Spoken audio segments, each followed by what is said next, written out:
कि भारत का वो पहला किसान कौन था जो कांग्रेस के अधिवेशन में मंच से पहली बार बोला था। ये चंपारण की पृष्ठभूमि एक व्यक्ति से जुड़ी है जिसका नाम है राजकुमार शुक्ल। गांधी जी चंपारण नहीं आए तो राजकुमार शुक्ल ने एक चिट्ठी लिखी कि मान्यवर महात्मा, कि जिस प्रकार भगवान श्री रामचंद्र के चरण स्पर्श से अहिल्या तर गई, उसी प्रकार श्रीमान के चंपारण में पैर रखते ही हम 19 लाख प्रजाओं का उद्धार हो जाएगा। डेड बॉडी जिसमें 100 लिया जाता है, मरे हुए आदमी का जो 100 वाहन होता है, उस 100 वाहन में राजकुमार शुक्ल बैठकर मोकामा तक आए। तब तक गांधी जी उड़ीसा निकल गए थे।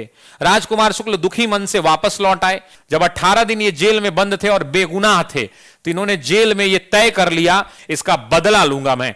गांधी के नाम के साथ महात्मा उत्सर्ग कब जोड़ा गया? मतलब गांधी जो थे वो मोहनदास करमचंद गांधी थे, तो मोहनदास करमचंद गांधी से वो महात्मा गांधी कैसे बन गए? मतलब उनके नाम के आगे महात्मा कब जोड़ा गया? तो अगर आपको याद हो तो मैं आपको याद दिलाऊं कि महात्मा गांधी ने जब चंपारण की आंदोलन को सफल रूप से संचालित किया, और अगर आपको याद हो चंपारण सत्याग्रह, तो मैं चंपारण सत्याग्रह को याद दिलाना चाहता हूं कि चंपारण की पृष्ठभूमि एक व्यक्ति से जुड़ी है जिसका नाम है राजकुमार शुक्ल। राजकुमार शुक्ल चंपारण के हुआ करते थे और वहीं के किसान के बड़े नेता थे। चंपारण के अंदर में हुआ क्या एक्चुअली, ये क्यों चंपारण सत्याग्रह हुआ? राजकुमार शुक्ल बेसिकली एक जगह थी जिसका नाम था बेलवा कोठी। बेलवा कोठी आप जब बगहा जाएंगे तो उसी रास्ते में पड़ता है बेलवा कोठी। इसी बेलवा कोठी के मैनेजर हुआ करते थे मिस्टर एमएन। मिस्टर एमएन ने इनको जबरदस्ती बिना किसी जुर्म में मतलब किसानों की बात करने के लिए, बात उठाने के लिए बिना किसी जुर्म में इस व्यक्ति ने जेल भेज दिया। जब राजकुमार शुक्ल को जबरदस्ती जेल भेज दिया और राजकुमार शुक्ल 18 दिन जेल में बंद थे। जब 18 दिन ये जेल में बंद थे और बेगुनाह थे तो इन्होंने जेल में ये तय कर लिया कि अब जो है हमको बिना किसी गलती के इन्होंने जेल में भेजा है, इनको हम चंपारण में जीने नहीं देंगे और ये जो नील की खेती जबरदस्ती किसानों से करा रहे हैं इसका बदला लूंगा मैं। ये व्यक्ति जब जेल से निकला तो इसने आंदोलन का बिगुल बजा दिया। इन्होंने प्रांतीय कांग्रेस की बैठक में भी जाकर मामला को उठाया लेकिन वहां पर इनको सफलता नहीं मिली।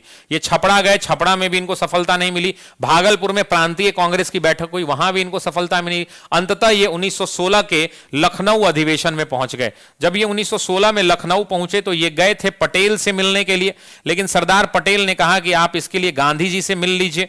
जब इन्होंने गांधी जी से जाके मुलाकात की और गांधी जी को जब इन्होंने बात बताई तो गांधी जी ने कहा कि आप मंच पर जाइए और मंच से जाकर संबोधित कीजिए और इन तमाम कांग्रेस के बड़े नेताओं को बताइए कि चंपारण की समस्या क्या है। इसीलिए एग्जाम में एक प्रश्न आता है कि भारत का वो पहला किसान कौन था जो कांग्रेस के अधिवेशन में मंच से पहली बार बोला था? मतलब राजकुमार शुक्ल के 1916 में बोलने से पहले आज तक इतिहास में कोई भी किसान कांग्रेस के मंच पर खड़ा होकर कांग्रेस के नेताओं को संबोधित नहीं किया था।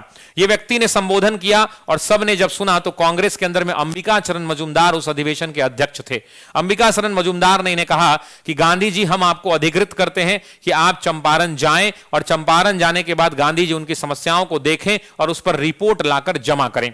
गांधी जी ने यह वादा कर दिया कि हम मार्च और अप्रैल में आपके पास आएंगे, लेकिन मार्च अप्रैल के पहले फरवरी आया। फरवरी तक गांधी जी चंपारण नहीं आए तो राजकुमार शुक्ल ने एक चिट्ठी लिखी। जो लोग भी पटना जंक्शन जाते होंगे तो पटना जंक्शन के प्लेटफॉर्म नंबर 1 पे ये चिट्ठी लगी हुई है। इस चिट्ठी को अगर आप ध्यान से देखें तो इसमें क्या लिखा है कि मान्यवर महात्मा, ये चिट्ठी लिखी है राजकुमार शुक्ल ने 27 फरवरी 1917 को, और ये वाला बात पढ़िए कि हम अपना वह दुख जो हमारी 19 लाख आत्माओं के हृदय पर बीत रहा है सुनाकर आपके कोमल हृदय को दुखित करना उचित नहीं समझते। बस केवल इतनी प्रार्थना है कि आप स्वयं आकर अपनी आंखों से देख लीजिए, तब आपको अच्छी तरह विश्वास हो जाएगा कि भारतवर्ष के एक कोने में यहां की प्रजा, जिसको ब्रिटिश छत्र की सुशीतल छाया में रहने का अभिमान प्राप्त है, किस प्रकार से कष्ट सहकर पशुवत मतलब पशु के जैसा जीवन व्यतीत कर रही है। हम और अधिक न लिखकर, राजकुमार शुक्ल लिखते हैं चिट्ठी में, हम और अधिक न लिखकर आपका ध्यान उस प्रतिज्ञा की ओर आकृष्ट करना चाहते हैं जो लखनऊ कांग्रेस अधिवेशन और फिर वहां से लौटते समय कानपुर में आपने की थी, अर्थात कि मैं मार्च अप्रैल महीने में चंपारण आऊंगा। बस अब समय आ गया है श्रीमान, आप अपनी प्रतिज्ञा को पूर्ण करें।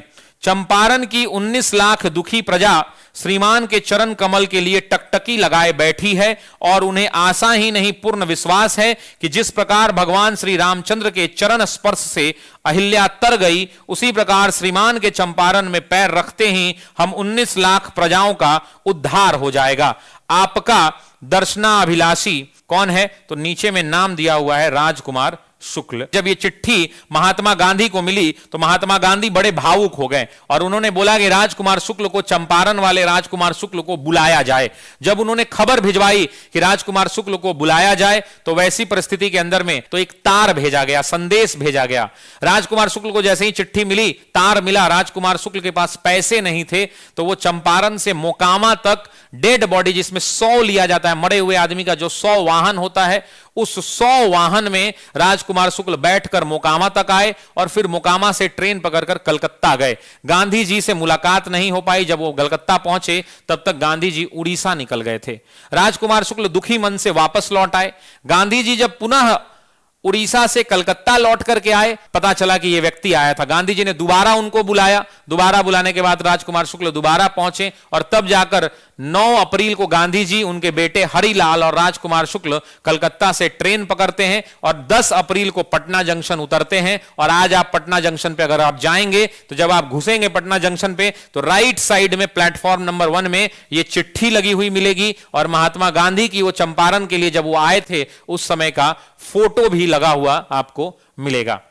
ठीक है, तो ये चिट्ठी लिखी थी उन्होंने, ये मैंने पढ़ाया। ये सब पेड बैच के अंदर में मैं पढ़ाता हूं, लेकिन आज आपको भी दिखा दिया कि हम लोग क्या पढ़ाते हैं।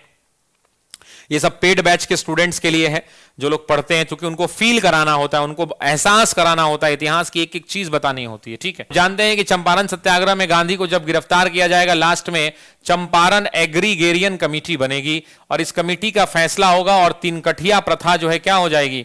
3 कठिया प्रथा समाप्त हो जाएगी, है ना। और 25% पैसा जो एक्स्ट्रा वसूला गया है वो वापस कर दिया जाएगा।